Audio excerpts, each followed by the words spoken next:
Наталья Викторовна, но новости о том, что мы вместо Совмина хотим президент-отель, какую-то люксовую элитную гостиницу построить, вы наверняка это слушали. Аслан Георгиевич Бжаня вдруг принял вот такое решение. Более того, решение принято, и даже уже, оказывается, экспертиза заказана. То есть там даже документы уже все готовятся.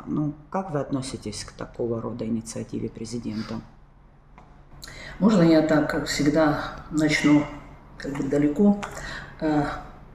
Вот как вообще перспективы развития страны?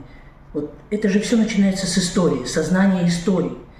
Вот если как это, Иван не помнящий родства, да? Если ты не будешь знать свою родину, вернее историю, у тебя нет будущего. И я на сегодняшний день хочу сказать, что у этого здания есть своя история. Это история нашей войны. Но я сейчас хочу так провести некоторые аналогии. В Германии Рейхстаг, когда брали Берлин, вы посмотрите, в Германии это здание сегодня осталось в какой-то части его в том виде, в каком оно было во время Второй мировой войны. Для чего? Это уроки истории. Это память, которая должна быть назидание, чтобы не делать ошибок на будущее. Это для истории, как немецкого народа, так и вообще в память о Второй мировой войне. Это раз. Второе. Давайте проведем еще аналогию. Кремль, Москва. Это же атрибут, это символ российской страны, это российской государственности. Везде на картинках Кремль – это как символ России. Так вот, я хочу просто теперь плавно перейти к зданию Совмина. Вот сегодня мы празднуем праздник 27 сентября. В этот день, именно в этот день, на этом здании было водружено знамя нашей страны. Именно это доказывало о том, что мы взяли город Сухум. Слушайте, друзья, теперь просто гипотетически предположим, будет президент-отель. Аппарат мы где будем проводить? Наверное, в шортиках стоять это удобнее всего, или там в спортивных брюках. Наверное, там мы будем теперь парады принимать. Это площадь Свободы. Это символы нашей победы. Послушайте, как можно это здание делать из него президент-отель. Даже если мы не будем говорить об этом, у нас у многих учреждений в Абхазии нет своих зданий. Они ютятся, кто-то арендует, кто-то это. Почему нельзя сделать единым комплексом Совмина? Почему нет? Это было. И какую-то часть можно оставить в виде истории, что здесь вот проходили боевые действия, что это атрибут нашей свободы. Я не могу понять. Вообще, Аслан Георгиевич знает, почему сожгли Совмин? Потому что его не могли взять. И вынуждены были, до последнего никто не хотел сжигать Совмин.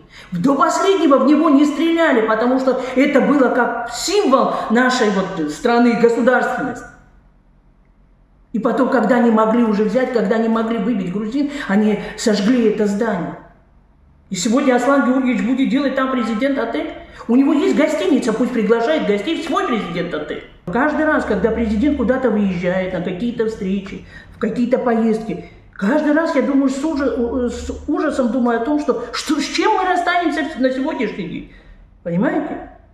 Один президент продает, второй глава государства, глава кабинета министров строит заправки.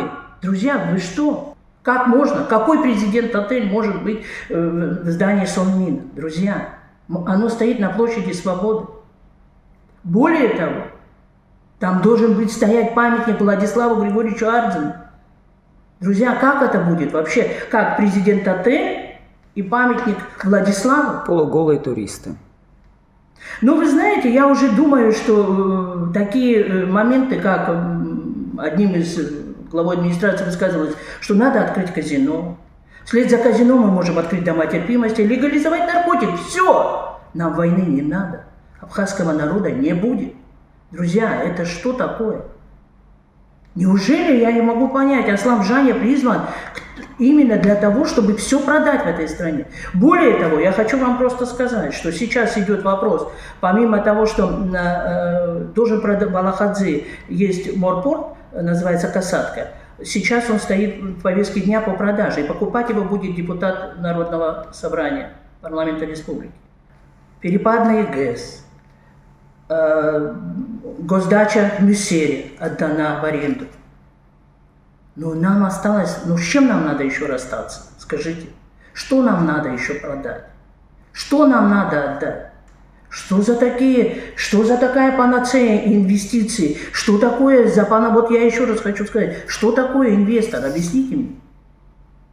Я говорила и повторюсь, инвестиции и инвестор – это не синоним продажи страны. Я просто хотела бы предупредить, и вообще просто это очень чреватые последствия ждут нашу страну после вот таких заявлений. А к народу я хочу еще раз обратиться. Может быть, воспрянете, может быть, подумаете, может быть, соберетесь и скажете, что это наша земля. Может быть, напомним нашему президенту, что это наша земля, ее продавать не надо. Ее надо беречь и сохранить для детей наших.